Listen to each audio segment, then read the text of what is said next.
പ്രിയ DCL കൂട്ടുകാരെ, അർജന്റീനയും Cape വെർദെയും തമ്മിലുള്ള ആവേശ പോരാട്ടം അന്ത്യത്തോടടുക്കുകയാണ്. അമേരിക്കയിലെ മിയാമി സ്റ്റേഡിയം 2026 ഫിഫ വേൾഡ് കപ്പിലെ ഏറ്റവും വികാരഭരിതമായ രംഗങ്ങൾക്ക് സാക്ഷ്യം വഹിക്കുകയാണ്. ജനകോടികളുടെ രോമാഞ്ചമായ കാൽപന്ത് കളിയുടെ മഹാരാജാവ് ലയണൽ മെസ്സിയുടെ 5ലധികം ഷോട്ടുകളാണ് കരിങ്കൽ ഭിത്തിയിൽ ഇടിച്ച് തെറിക്കുന്നത് പോലെ ഗോൾ മുഖത്തിന്റെ നാനാവശങ്ങളിലേക്കും ചിതറി വീഴുന്നത്.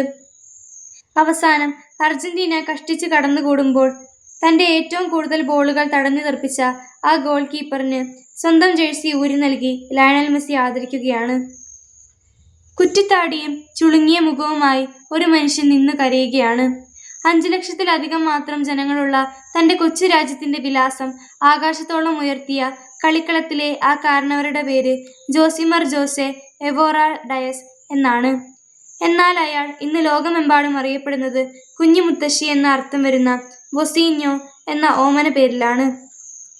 1986 ജൂൺ 3-ന് കേപ്പ് വെർദെ രാജ്യത്തിലെ സാവേ വിസന്റ് ദ്വീപിൽ അതിദരിദ്രനായി ജനിച്ച വൊസീഞ്ഞോ ആണിത്.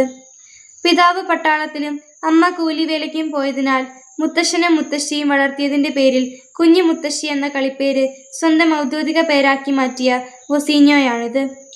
ഫുട്ബോൾ കളിയോടുള്ള അടങ്ങാത്ത അഭിനിവേശം മൂലം കളിക്കളം കിടപ്പടമാക്കിയെങ്കിലും ഉയരക്കുറവ് മൂലം പരിശീലകർ പരിഹസിച്ചിറക്കി വിട്ട വൊസീഞ്ഞോ ആണിത്. കാൽപന്ത് കളിയുടെ വൈഭം പാദങ്ങളിൽ തുടുതുടുത്തപ്പോഴും ഉപജീവനത്തിനായി ബസ് ഡ്രൈവറായും ഇലക്ട്രീഷ്യനായും കൂലിപ്പണിയെടുത്ത വൊസീഞ്ഞോയാണിത്. എന്നാൽ 20-ാം വയസ്സിന് മുന്നേ തന്നെ 6.3 അടി ഉയരം നേടി Angola, Moldova, Cyprus, Slovakia, Portugal തുടങ്ങിയ നിരവധി രാജ്യങ്ങളുടെ ടീമുകളിൽ കളിച്ച് ജയിച്ച് 2026 ഫിഫ ലോകകപ്പിന്റെ രോമാഞ്ചമായ സൂപ്പർ ഗോൾ കീപ്പർ വൊസീഞ്ഞോയാണിത്. പ്രിയ കൂട്ടുകാരെ, വൊസീഞ്ഞോ എന്ന കാൽപന്ത് കളിക്കാരൻ തന്റെ കൈകൾ കൊണ്ട് തട്ടിയെറിഞ്ഞത് മെസ്സി ഉൾപ്പെടെയുള്ള ലോകതാരങ്ങളുടെ ചാട്ടുളി പന്തുകളായിരുന്നു. അല്ല, കളിക്കളത്തിൽ അയാൾ സാഗൂതം സശ്രദ്ധം ഗോൾ മുഖത്ത് മിഴി പൂട്ടാതെ നിന്ന് നാനാവശങ്ങളിൽ നിന്നും പലരും വീശിയടിച്ച പന്തുകൾ കൃത്യമായി തട്ടി മാറ്റിയിട്ടുണ്ട്. എന്നാൽ അതിനു മുന്നേ തന്നെ അയാൾ തന്റെ നേരെ പലരും വലിച്ചെറിഞ്ഞ പരിഹാസത്തിന്റെയും ആക്ഷേപത്തിന്റെയും ആരോപണങ്ങളെ തട്ടിമാറ്റിയിട്ടുണ്ട്. കൗമാരത്തിൽ കളിക്കളത്തിലെ കുള്ളൻ വിളികളെ അയാൾ തട്ടിത്തെറിപ്പിച്ചു. പൊക്കക്കുറവിന്റെ കളിപ്പേരുകൾക്കൊപ്പം മുത്തശ്ശനെയും മുത്തശ്ശിയെയും ദൈവത്തെ പോലെ അനുസരിച്ചപ്പോൾ കൂട്ടുകാർ വിളിച്ച കുഞ്ഞു മുത്തശ്ശി എന്ന പരിഹാസ പേരുകൊണ്ട് അയാൾ തന്റെ ജീവിത മധുരത്തിന്റെ പായസമുണ്ടാക്കി. തന്നെ തളർത്താനും പരാജയപ്പെടുത്താനുമായി അരികിലുള്ളവർ വലിച്ചെറിഞ്ഞ ആക്ഷേപങ്ങൾ അയാൾ തന്റെ പ്രതിരോധശേഷിയുടെ ആഹാരമാക്കി.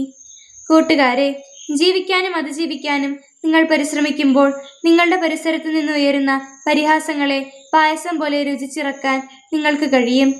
ഗാലറികളിൽ ഇരുന്ന് കമന്റ് അടിക്കുന്നവർ മെയ് അനങ്ങി കളിക്കുന്നവരല്ല, വെറും കാണികൾ മാത്രമാണെന്ന് ഓർക്കുക.